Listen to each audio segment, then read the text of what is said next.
And we're back in for another edition of Trey's Showdown Live, and I'm here with Matt, or if you're in Oklahoma, Matthew. That's right. And Adam, and I love this, Adam West. Yep. Adam Batman. West. Mm-hmm. I used to shake hands. We'll just do it like this now. All right, guys, we're going to talk to y'all in a minute. I want to get this over. So, we've had, because of the pandemic, we've had some, I don't like saying the word pandemic, but I say it. I really use the word crisis because I don't. That's an applicable word. I think we're going to find out in 15 years from now what really happened. Mm-hmm. Maybe less. I don't know. Can't wait to see the documentary. I know. Yeah, I know. Because you know it's coming. Yep. You know it's coming. So, I'm pretty sure y'all know this, but we've had 6 major restaurants closed because of this. And here again, I think some of these restaurants may have been, a couple were older, and maybe they were already starting to flay a little bit, and this just pushed them over the edge. Yep. Yeah, I agree.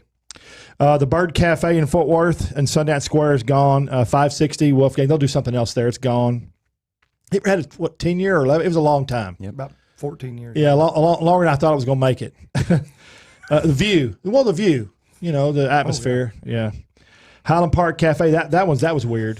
That was kind of weird. I think they were just tired, maybe. There's something there. Yeah, there's something there. And the Hofbrau in Fort Worth, not all of them, but just the one in Fort Worth. They said the landlord wouldn't work with them, but it's been there a long time too. I'm 15, long time.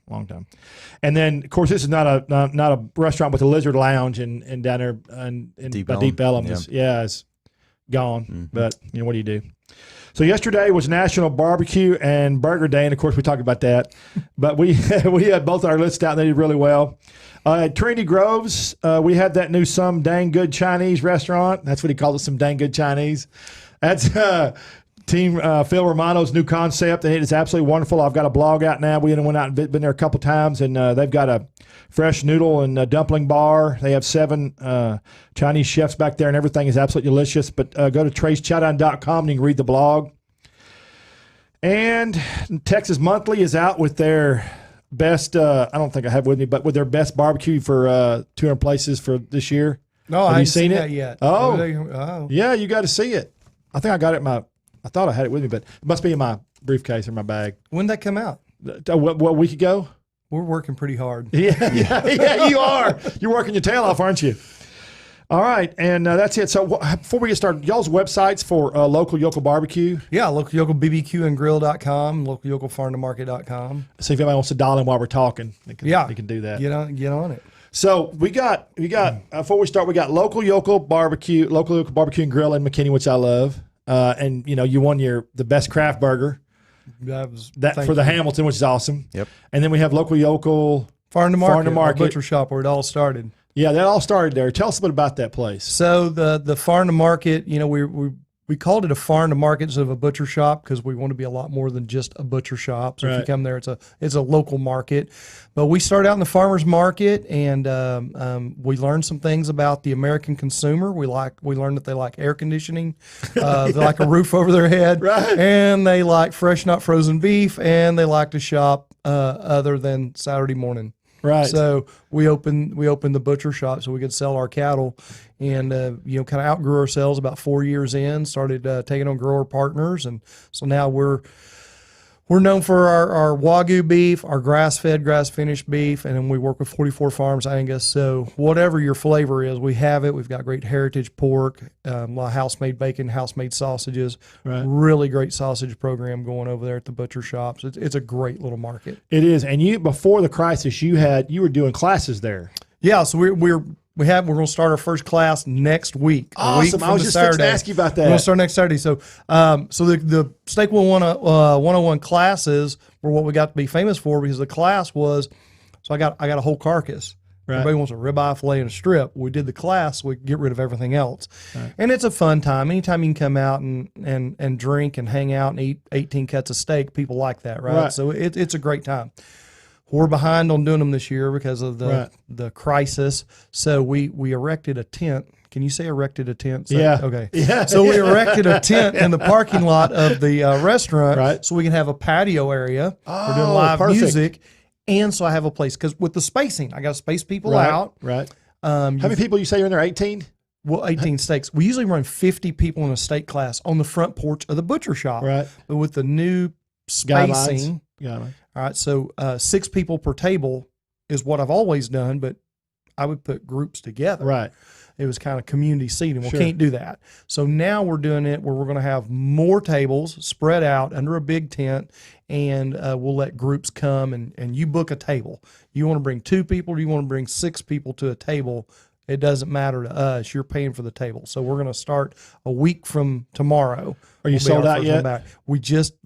Breaking news right here is just going out live today. So tell for people, because this is a really cool concept. People who don't know or are watching or listening and to go listen the rest of the week until this, just run through. It's an hour of beef industry education, entertainment. Then we roll. Usually at the butcher shop, we go back in the cutting room. Right. Here we're going to roll out a chilled cart of 60 cuts of meat, show you all the different steaks, different ways to cut a steak, and then we're going to grill and serve you 18 different cuts of meat. So we start low, work all the way up, and I promise you we're going to serve you a steak you've not had, and we're going to change. People come in, their favorite steak is a filet, a ribeye, or a strip. Sure. They leave the class and go, oh, sirloin culotte is my new favorite, or flat iron, or chuck eye, or spinalis. Yeah. Do you know why those are their favorites? It's marketing. Marketing. Yeah. Right. Marketing. And because people get, and like I talk about all the time on my show, people get in a rut and they don't want to try new things. They a lot of them are scared, or they get in a little box. And so a deal like that is awesome. We force them to eat steak maybe a little rarer than they're used to. So we try to test their edges and get them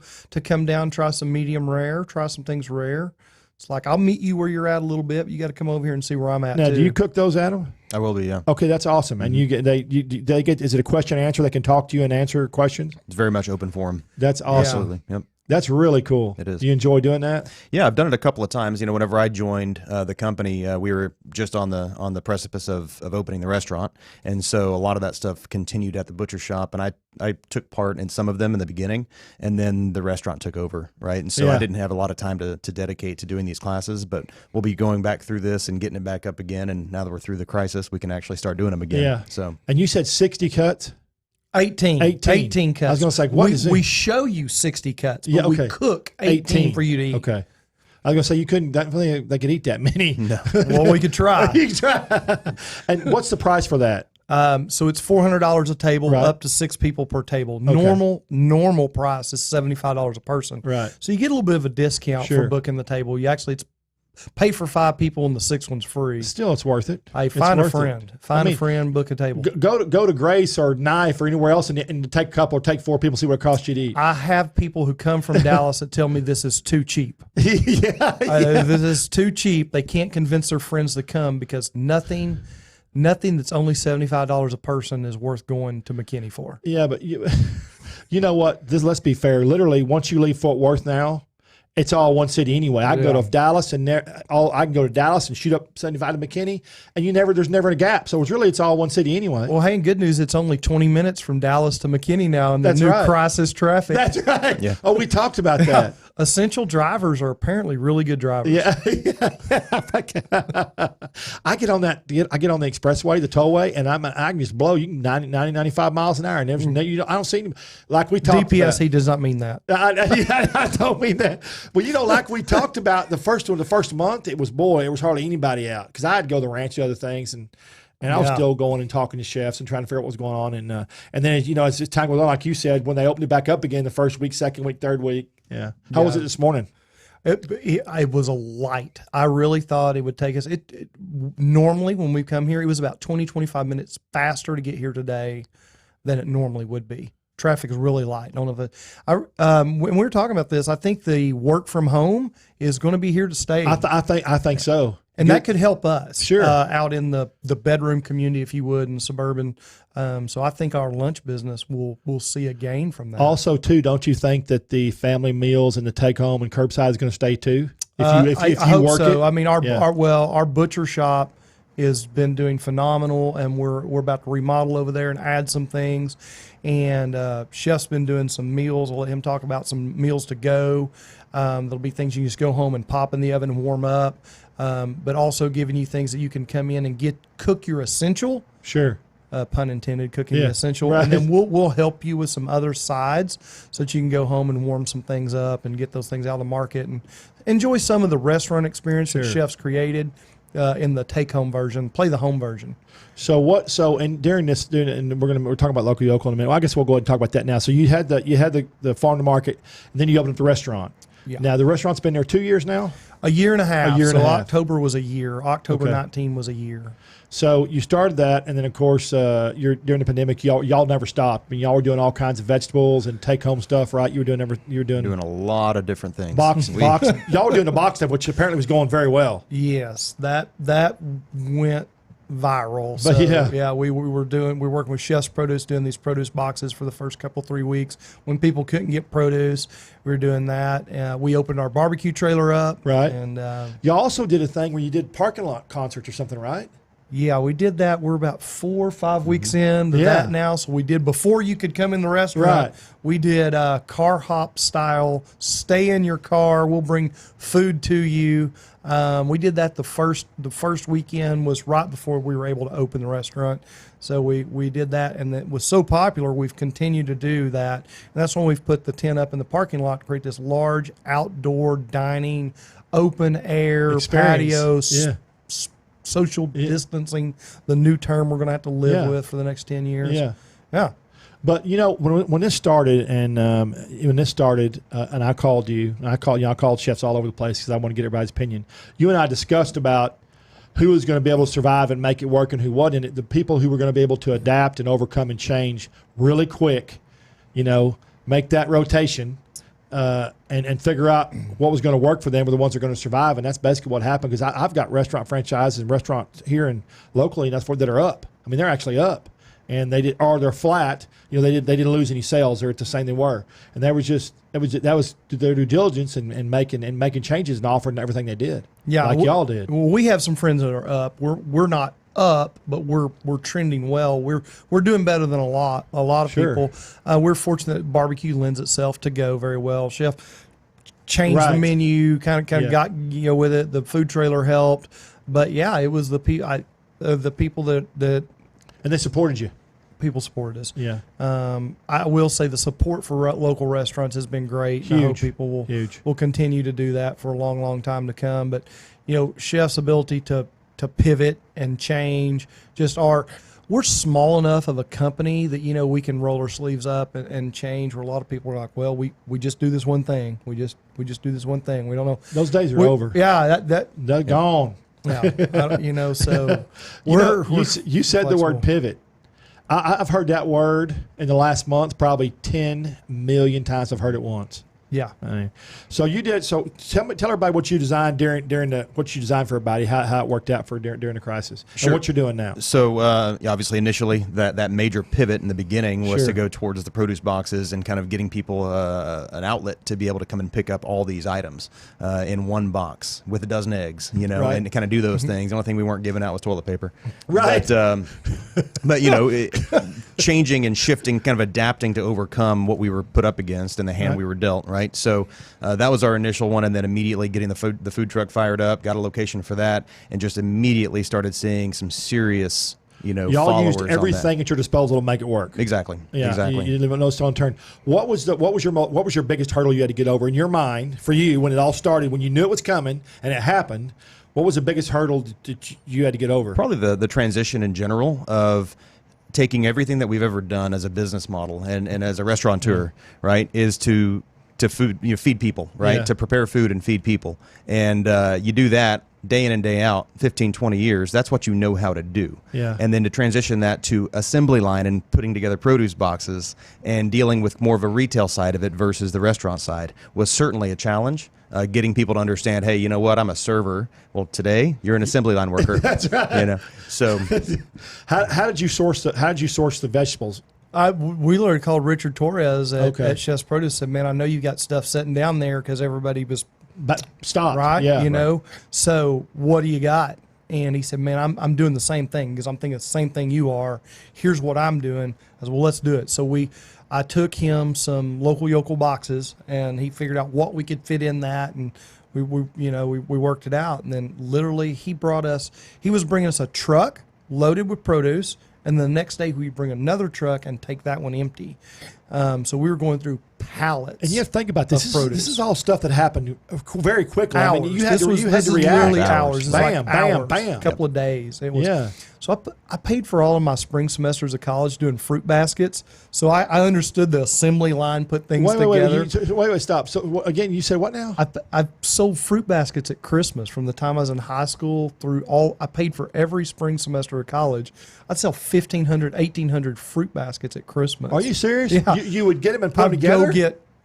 I'd go down the Dallas Farmers Market and buy an 18-year-old kid to have my dad's truck driver drive me down to the farmer's market. I'm an 18-year-old kid. Right. And I write a check for like $8,000 or $9,000 worth of fruits and vegetables. And the next year I came back and they're like, we don't let people do that. like that's not normal. The old man that liked you and he lets you do that. Like you can't just be an 18-year-old kid, show up from Oklahoma and write a check. And you put the baskets together. Yeah, so I pay all my friends. My broke college buddies are on college break, and so so that's amazing. That's a great story. Anyway, so now go ahead. So you already had the experience. So that's just kind of understood how to make an assembly line. Slide it down, put two things in, slide it down, and we were able to keep a lot of our waiters working. I'm going to tell you the hardest thing for me was when he and I had to sit down with a list of employees and go, all right. Oh, yeah. And literally sometimes like, hey, you know what? This person still lives with their parents. They're a great employee, but let's furlough them because they can make it. Yeah. I think that was the toughest day. Yeah. Mm-hmm. That was my heart. So when we had all our restaurants, once I got older, my deal was I was the fireman. And so anytime he bought a new restaurant chain or a restaurant, or they had to fire district manager, we had problems, they would send me in, and that was what I had to do. And I always, because when you have to go do that, you don't really, I didn't know those people. So I had to get to know those people and see who worked well, who didn't, who could stand it, who couldn't stand it. Because in a transition, half of them didn't like the transition anyway, and they never did. They didn't like new managers, they didn't like new owners. It's just a bad deal. Mm-hmm. So I know how tough that was. It's tough. Then we quickly figured out that some people who were great in their position, right, didn't transition well to assembly line, produce boxes, or home delivery, or whatever. Thank God for his kitchen staff, who are just absolutely amazing. A big portion of them went and worked at the butcher shop, because the butcher shop, man, they were just overworked. They had to be. You told me a story about people backing up and open their trunks or open the doors. So for weeks now, we've had someone at the door. Okay, 2 people can go in.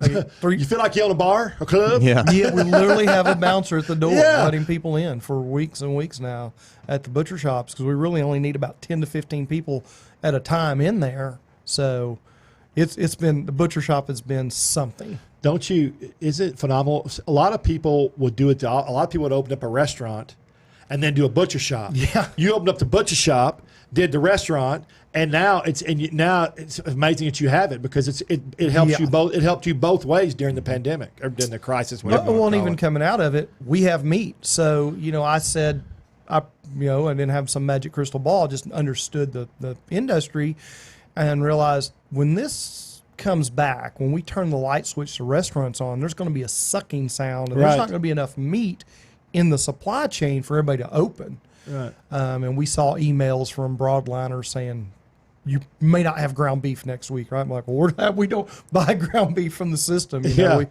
the butcher shop, so everything comes through the butcher shop. Smart aleck. You know what I told her about the big thing? I told her don't give up. Don't give up. And some of them did give up, but you don't. Right. You can't. If you give up, then your whole team gives up. Mm-hmm. You can't. You have nowhere to go if you give up. Yeah. Right. But down. That's the only way you got to go. They're gonna come lock your door and put a sign on the door. And you know how that goes. Yep. So, what was your favorite meal you did during the crisis? What was your favorite meal? And you're still doing some of those now, right? Oh yeah, okay. Absolutely. So we've actually transitioned to do a couple of different sectors, if you will, and we're trying to grow up one side of it, which is kind of the frozen meals at home. Right. Tell me about that. That's cool. Yeah, so we're teaming up with 44 Farms right now. Awesome. 44 Farms, shout out. Woo! Yeah. I love those guys. Those guys actually came over and talked to me. I've known Jose Vargas, our regional rep, for a number of years. Jason? and got in with those guys and presented essentially a list of 4 different entrees and 4 different side dishes that they can sell frozen, ship it wherever, and provide that option for, you don't even have to get out to have a restaurant quality meal. So if you don't have to be in the DFW area, North Texas, you can be from anywhere and ship it anywhere. Yes. Exactly. What is it, dry ice? Dry ice frozen, right? Exactly. Styrofoam in the box. Exactly right. Yep. So he worked his rear off on those. Big shout out to him, because it wasn't just a meal to eat. He had to make the meal so that when you reheated it, it's right. And it tastes good. And it tastes good. Did a heck of a job, man. It's really good. Turned food. out pretty cool. Two biggest things with the dishes, man. It's got to look good, right, and it's got to taste good. Exactly. And if it doesn't look good, it ain't gonna taste good. That's the truth. You can have the best dishes in the world, and there's like, I'm not gonna say who it was. There was this guy at a restaurant. He made these really good dishes, but his plating, dude. I don't know, man. It looked like something out of That's why they don't let Nickelodeon. me plate food. I mean, it was terrible. I could never get past the ugliness of it. Even though it was delicious, you'd be like, but he didn't make it. So, and it was a challenge. I mean, that was a sector of the industry I've never worked in. Sure, right? Is kind of meals ready to eat or frozen. But you weren't scared to do it. I wasn't scared to do it. It was a challenge to me. Sure. I'm always up for a challenge, and so that's exactly what we did. And we approached it as if we were a restaurant plating a plate of food, and let's see the results of when you freeze it and how does it reheat.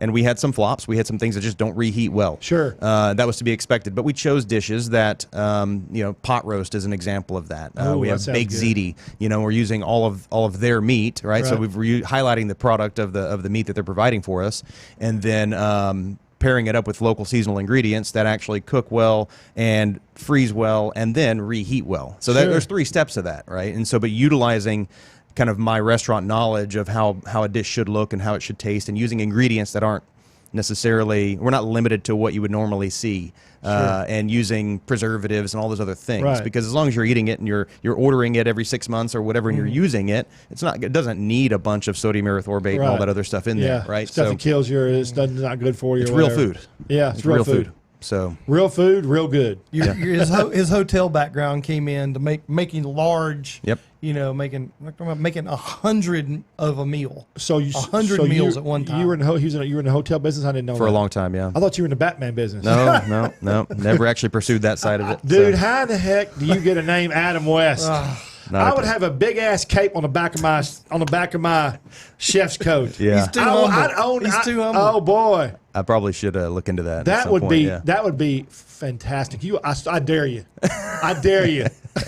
So the first time we did a dinner together, I came out and introduced him, and I played music off my phone for these. Yeah. I'm playing the Batman. He's shaking his head. Here we go. Well, before this too, you had a mobile. You told me I had a food truck for a little while. Yeah, it was what do you call it? It was Unforsaken Bacon was the name of the food truck, but I started the LLC as Bat Chef Catering. Unforsaken. What was it? Unforsaken Bacon. That's a good name. We were specialized in bacon. That's a good name. Obviously. They had another bacon truck here. Didn't make it either. Yeah. I'm not saying yours didn't make it, but they had another bacon truck that didn't make. Right. Didn't make. It's a tough industry for sure. I wonder why, because everybody loves bacon. Yeah. No, I mean, we were great. I actually just got a really good job offer that I couldn't really pass up. Sure. And, it was fun. It was kind of a midlife crisis going from, I was so jaded from the hotel industry and the intensity at which I was working, and it played a huge part in kind of my decision to jump off the other side and say, you know what, I'm going to work for myself. I want to do what I want to do when I want to do it. And if I don't feel like working, I don't want to go to work today.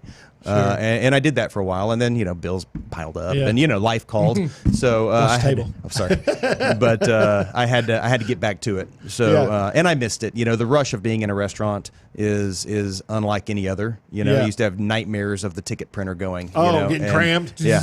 Oh. And especially in a hotel or something like that, or even at your place during a rush for 10 minutes, those tickets get backed up for 10 minutes. Oh my God! Yeah, you got to stay cool under pressure. That's for sure. We did the concert series. Like you had 80 or 90 tickets at one time. Why did they put them all? Why didn't they stagger putting them in?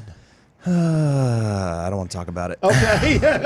There's always a reason. Well, there's a disconnect between front of house, back of house communication, stuff like that happens. It was that first night. Something new. So many people showed up. It's something new. You didn't a lot expect of people in a lot of areas.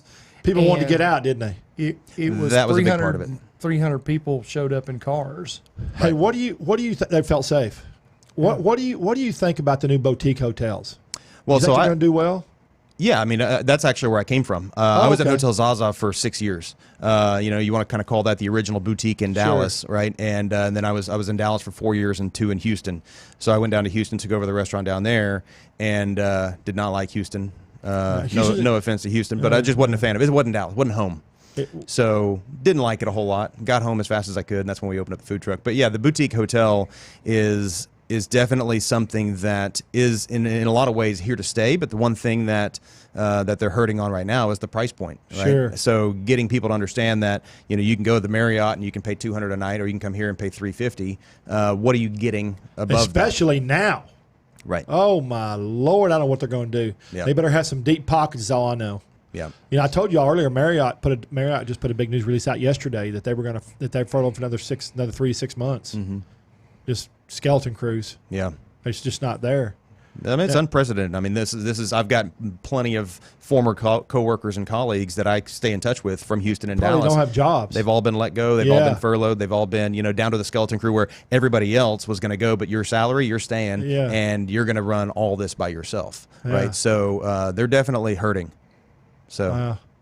So what is the most popular thing at the butcher shop? Like what? So if you had to pick one thing that people really like the most, what would it be? The McKinney steak, the steak we invented. We've only are able to keep it on the counter 2 days a week. It's out of the chuck under flap, and it's just, people text me, "Can I get some McKinney steaks?"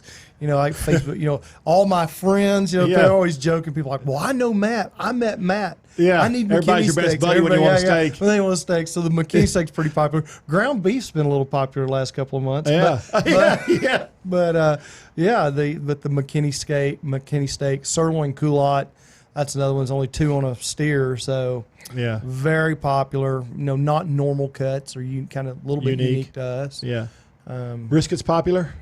Brisket was popular Until it got to be what? $9.90. We're at $9.99 a pound on an all natural, and I hated.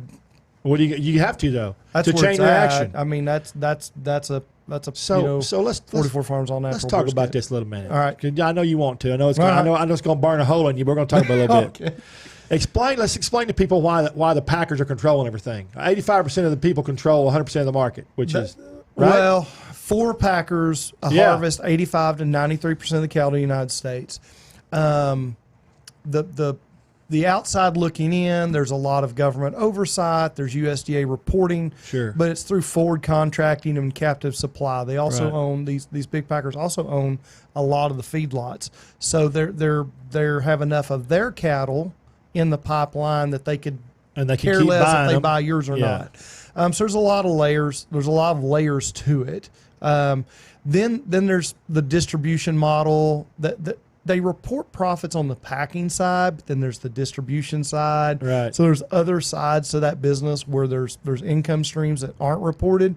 But where is it healthy to have 4 people dominate an industry? Yeah. And they don't, these same guys, they aren't just beef guys. They also dominate poultry. Right. They also dominate pork. Right. So, it's a big deal. The average person does not understand the cattle market, the swine. They just don't understand how it works. There was a fake deal that went out there on the internet that said, and everybody believed it. It said all the farmers were having to kill all their pigs and their cows because no one would take them.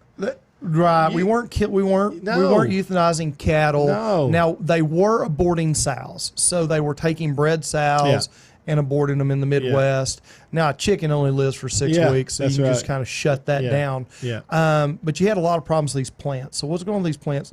One of the problems we have, these bigger is not always better. When we have beef plants, that one plant harvests 5 to 10% of the production for a country that's one of the largest producers in the world. Okay, that's a little too big. And we saw our first glimpse of that. We had that fire in Kansas catch on fire, and it rocked the market. Sure. Because that plant was responsible for about 8% of the beef harvest in the United States. So, and it was offline, and that messed things up. So the market, meat went up and cattle went down. But then cattle producers are not ignorant guys, and they read the USDA Carlot reports too, and they said, wait a minute, this plant's responsible for 8% of production, and it went offline, and live cattle went down 10%, and box meat went up 10 to 15%, and y'all harvested 525,000 head of cattle the week before it burned, and you harvested 570,000 head the week with it offline. Wait a minute. And just as all that turmoil was happening, then this hit. Yeah. And it's pretty hard for a guy. I've got a friend in Florida who's got 800 head of cattle on feed, can't get them sold. Whew. The same time, his wife's coming home from the grocery store with $10 a pound ground beef. Right. It's hard pill to swallow. Sure it is. When you're paying $12, $14 a pound for chuck roast at the rural grocery store, Right.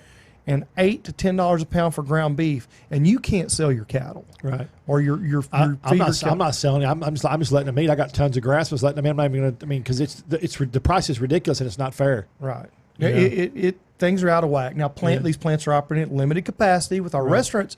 With our restaurants offline, 50% of groceries are consumed in restaurants in the state of Texas. 50% of food is consumed. So when you close restaurants, it's a huge Throws it shift. all off. Throws everything. Huge shift in dynamics Produce, with the supply everything, chain. So there's a lot of problems. Of course, and they're having COVID in the plants. Right. That's due to That was a bad deal. The communal living of the employees. A lot of people don't realize a lot of these employees, they live 5, in a 10, 50, they live in a dormitory Dormitory. style environment. They're not people in suburban America. I think people would be headed shocked if they knew. I think people would be a little surprised if they knew Yeah. if they knew that the majority of these guys are agricultural visa workers from 100 different countries, literally 100 different countries. Yeah. So there's some shaking. The cattlemen of America are pretty shook up right now, and I think for the first time. So 12 years ago, when I went on what I'm doing now, I was a nut. Yeah. Well, what do you mean? You're all natural beef. Oh, nobody wants to buy beef. I was a nut. Yeah. And now I got a lot of friends. Right. That's right. Yeah. We That's were right. in Oklahoma working cattle a few weeks ago, and a friend of mine said, "Hey, what are you paying for cattle right now?" I said, "The same thing I paid 3 and 4 years ago." He said, "Really?" I said, "Man, I'm stable. We're stable." And guess what? So now that brisket's an exception. The prices in our butcher shop, because there's only the prices on the cattle we supply, we've not gone up a penny. What we're charging for meat at the butcher shop is the same as it was January 1. Yeah. We have not changed our prices. You should see. Have you seen the prices? The actual people showing the prices of the meats in California and Arizona and stuff they're having to buy. Certainly have. Certainly. Brisket was like $200. There's one brisket was like it was nuts, whacked. Yep. And a brisket you can say, oh, you know what, I'm not going to enjoy my weekend hobby and smoke a brisket. But when the essentials, when ground beef and chuck roast are 3-4x of what they normally are, and live cattle are down, right? Live cattle are down 25%.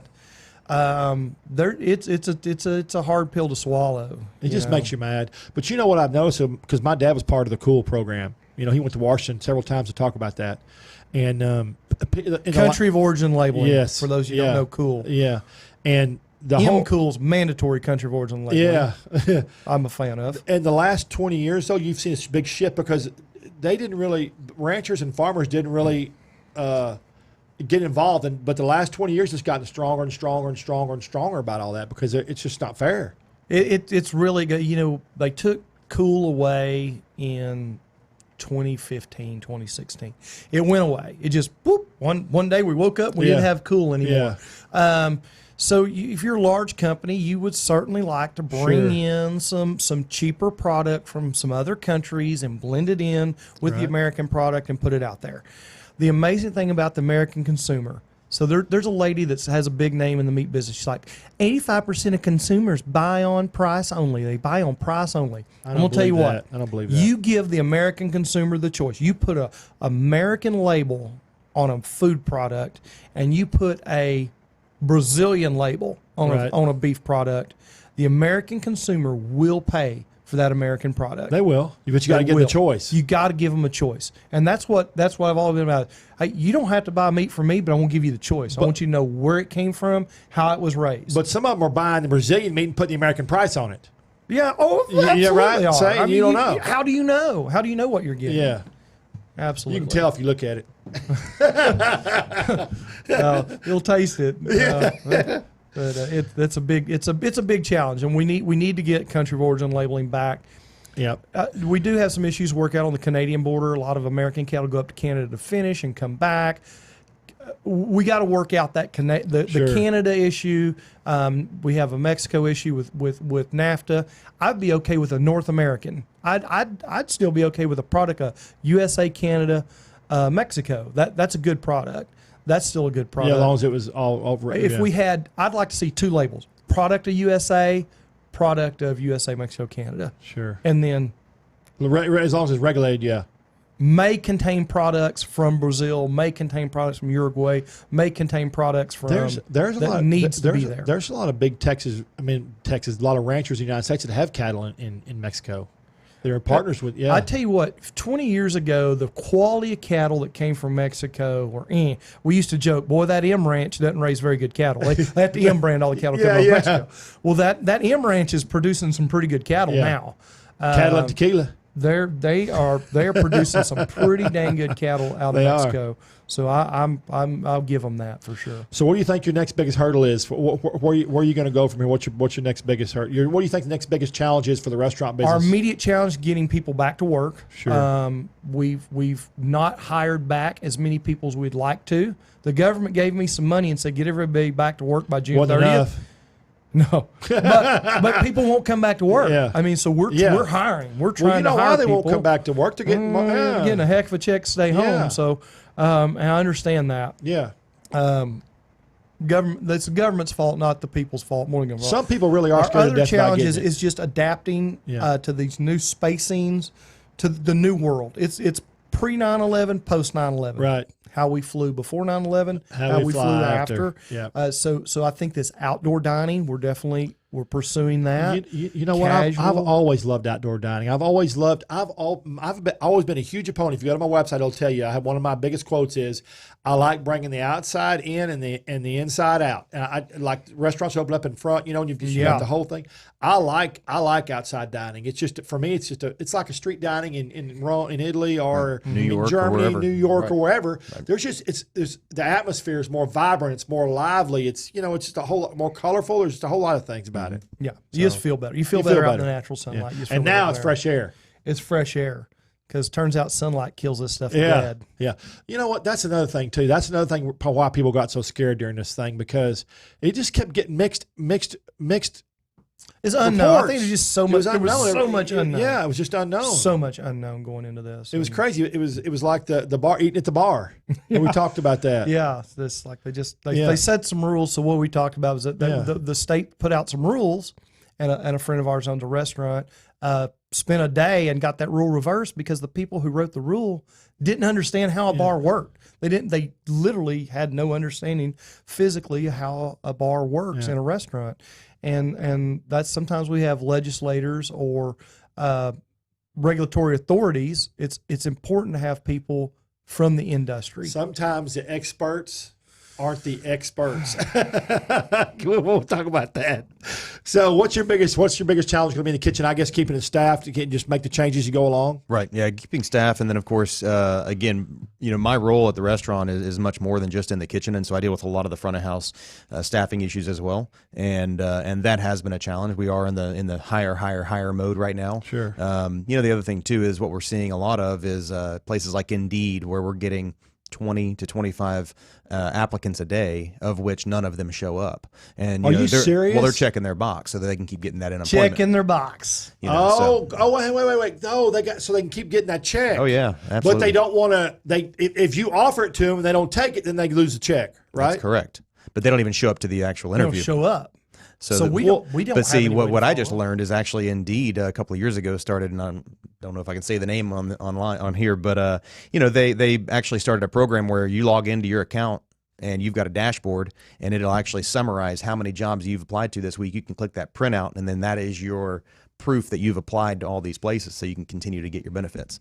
So they're setting it up to be exactly what an applicant who wants to stay on. Because they're setting it up for themselves so they can keep making the money. Correct. That too. It looks like they've applied. Sure. But they never showed up for the interview. Yep. Kind of like a little bait and switch type deal. Yeah. Same type So deal. that's been the biggest challenge right now is getting people to come back to work. I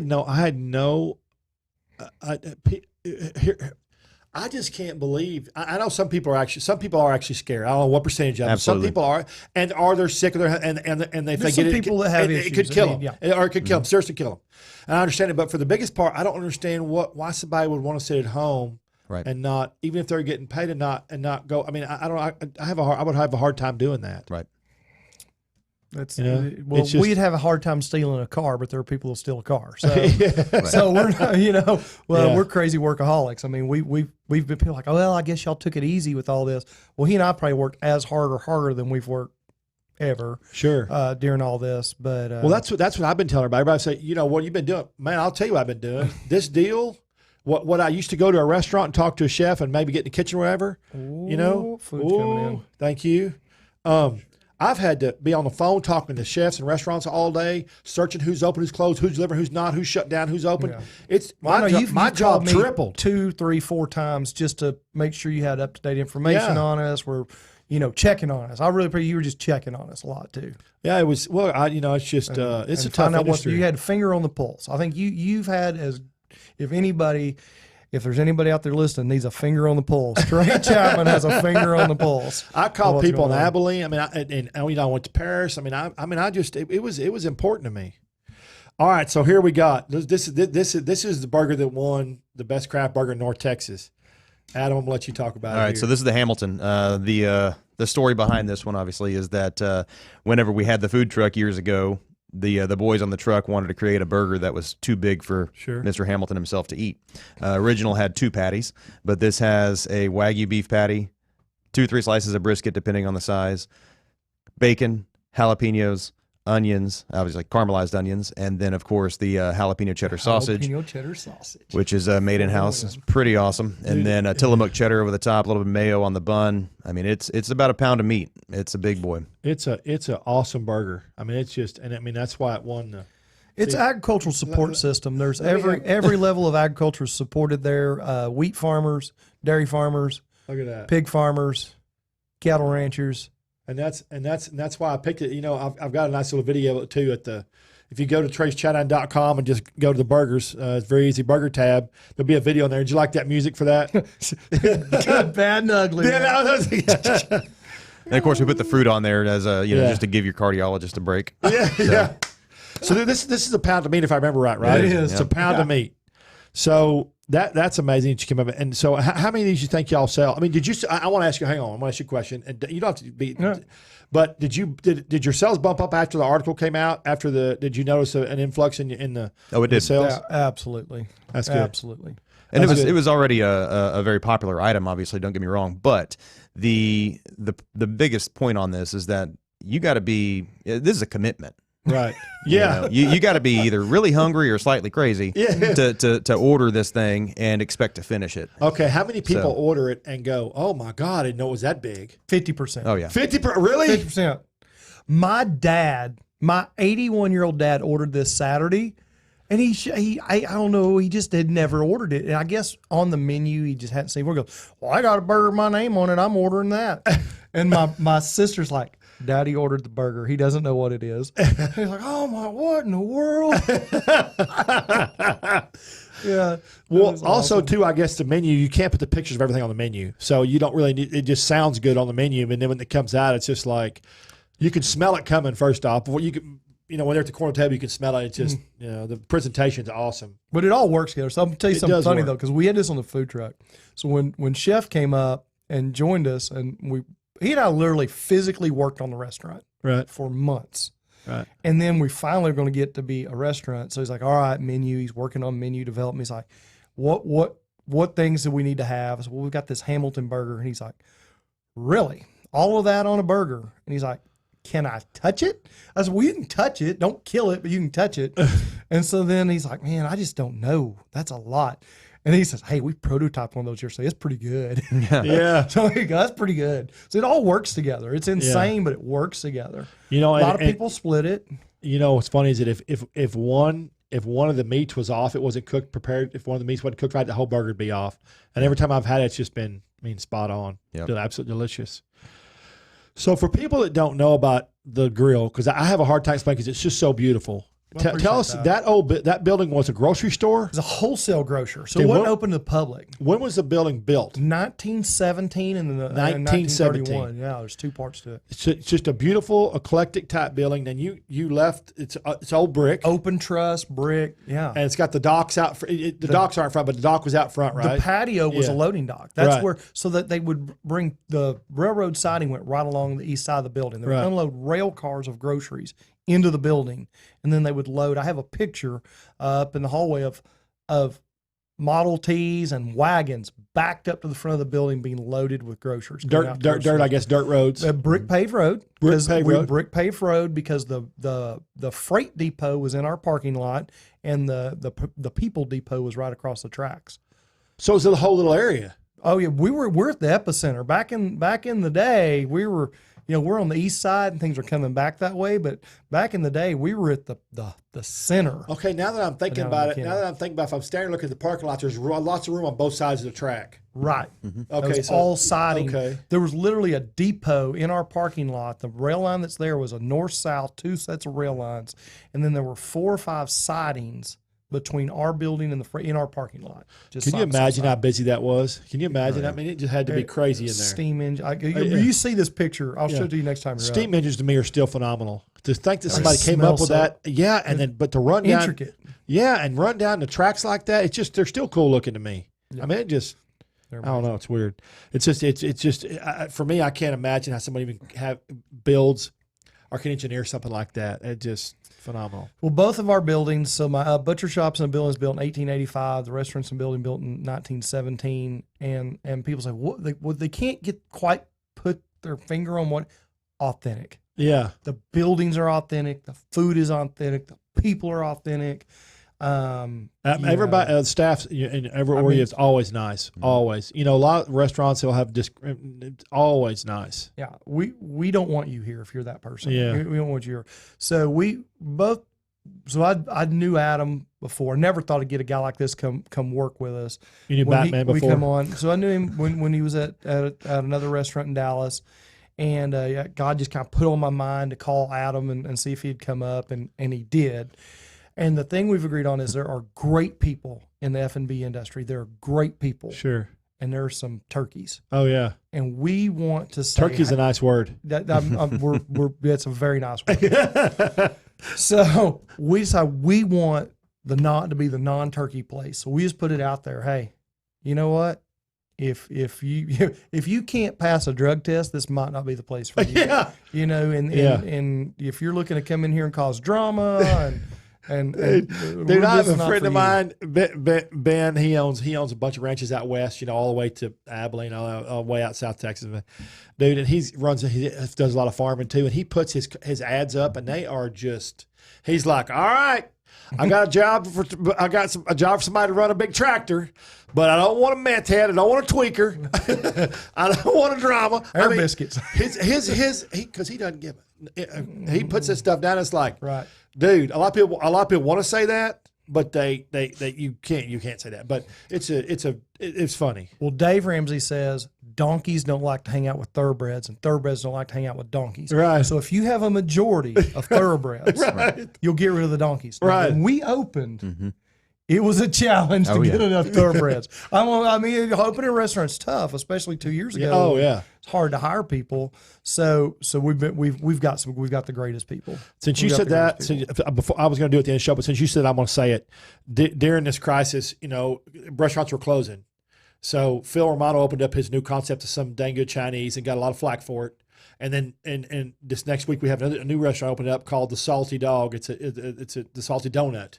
It's over in Bishop's Arc District, and the donuts are just phenomenal. Kraft donuts, maple bacon stuff. But they open up, and I'm excited to see how I'm sure they'll do well. They've got they already have a lot of followers and stuff. But it's just kind of cool that it's just for me. It's a positive breath of fresh air that something's opened up and not just shut down. So I don't know why he get flack for opening. I mean, they gave him a lot of flack. We got to carry on. So we really hope going into this that we'd be able to get some great employees at the end of this. So to kind of wrap up what you're saying about restaurants have closed, I feel like the restaurants that have already closed, they have one foot in the grave. This is their graceful exit. Sure. September to October will be the next wave. The ones that summer just takes out. Right. That'll be our next wave, and then next January. Yeah. So we won't. It'll be a year before we really see the full effects of this. It's going to take because a lot of them are going to get extra funding, and they're going to be able to limp along, and they're going to make deals with landlords, and those deals are going to come due, or they're going to spread it out, and then it's just going to get them. I mean, it's just the not enough people, not enough volumes, not turning enough tables. It's just going to get them. But you won't know for a while. You're right. Yeah, and like Matt said, I think this is the straw that broke the camel's Yeah. back, and not just for restaurants. I mean, across the U.S., you're seeing things across the world. Really, any business that was already kind of failing or kind of retail. I mean, my goodness, you're gonna see what retail does in the next 6 to 8 months. I mean, yeah, some of them will be able to reopen, but for how long? You will also see, and I think I've seen this with y'all. I think you'll see the people who made it and who've come out better for it, who were passionate about their business and worked it, and their customers gave them support and they supported them. Vice versa, there's the people that are going to do well, and they're going to come out of this thing really strong. Right. Because Consumer demand is strong. Sure. The consumer is actually very confident right now. They're buying boats and sure, power. I mean, there's a lot of segments of premium segments that are doing very well. So consumer confidence is strong. Right now, I think that the American consumer is ready to support. 10 years ago, we had a big local push, and it kind of faded. right. They're back. I think it's like, hey, I want to support my local restaurant. I want to buy local food, and I want to buy things made in America. This country is ready to get back to making things, buying America. things here, and let's have less. I tell you what, let's have 3 of something instead of 50 of something, Sure. or 20. Instead of buying a whole bunch of cheap ones, let's buy one good one. You know what kills me? I don't know what the number is. Don't quote me on the number. 60%, 80%, 75% of our drugs are made in China. Does that not scare you? It scares me a little bit. Yeah, absolutely. I mean, I don't. I got to pay $10 more or $20 more for a prescription or whatever. I'll do it to know that I feel safe. Who knows what this crisis that happened to us proves to us how not ready we were as a country. If something was major, if some of the body was major to jack with us. Right. So we had the saline issue a few years ago Right. in Puerto Rico. Right, I remember that. Right. Now we've had some antibiotic issues. We're getting antibiotics in the country.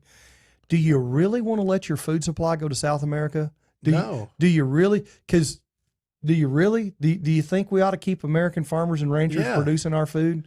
Do you think it's important? And that's another thing. Pretty dang important. Very important. And that's another thing. I think this also brought to light too what the American farmer goes through. And what, I say farmer, I'm talking about rancher or farmer, vegetables or beef or protein, any kind of whatever. Absolutely. What it's brought to light when people saw all the farmers having to throw the vegetables away, and then what they thought about, chickens and all stuff. I think it's brought a lot to the American consumer, and I think they won't forget that. I don't think they will. Now, I think some things will go back to normal in time, but I don't think they'll ever forget what they saw about the farmers and the ranchers and the throwing away. Because anybody sitting at home that's not been able to get food, and they see people throwing stuff away, pouring gallons of milk down the drain. Oh my God, that I was getting sick. Yeah, I drove. Okay, I took that. I had to go. I went to see 407 Barbecue. So when I left the ranch, I went down 82 all the way to 35, and I saw 2 different dairies for sale. Big new signs up. Full dairy operation, ready to go. They both said full dairy operation, ready to go. Need to sell. Yeah, it's just terrible. They were dumping milk. Yeah, they were dumping milk. Terrible. No, still had to milk the cow. Still had to feed the cows, and we saw that in the 80s. I know you're old enough. We'll talk about how old you are, but you're old enough that we were young, but we saw the farm crisis in the 80s. And the problem then, we got disconnected in the 70s. In the 60s, everybody knew where their food came from. Right. In the 70s and the 80s, we got disconnected. And the famous interview in the parking lot of the grocery store asking the woman what she thought about the farm crisis. She says, I am worried about farmers, but I don't think it affects me because I get all my food at the grocery store. Right. I know. Disconnect. Okay, that being said, let's give the websites real quick again. Local Yocal Barbecue, bbqandgrill.com, localyokalfarmtomarket.com. BBQ, one more time. BBQ, Local Yocal, YOCAL, Right. BBQ and grill.com, and localyokalfarmtomarket.com. Okay. We like long websites. I know you do. And social media, what do you know what your social media? Oh, we're everywhere. We're all the places. I'll Local tell you what, Yocal Barbecue and Grill. I'll say like I tell people. Facebook. I'll say I think our MySpace account's still up. I'll tell you what I tell people. Let me have that camera. Just Google me or Google them. How about that? Just How about that? Google. That's one of the best things ever invented. Boom. Boom. We're right there at the top. That's right. Well, okay, if you're trying to get a hold of us, it's obviously TreyChowdown.com, and that's got all our live shows, our show with the Country Network. We're proud to be on the Country Network again for a new season. Another season. They've done us well, and we enjoy being here. And I really thank you guys for coming out today. Thanks for having us. Man, I want everybody to go try the burger right here, the Hamilton. Support farmers and ranchers. Support farmers and ranchers and barbers. Eat this burger. You got to eat this burger. See y'all next week. We're going to be here with the owner of Rio Mambo and the Rim locations, Brent. See y'all next week. Thanks again for watching. Same time, same bat channel next week.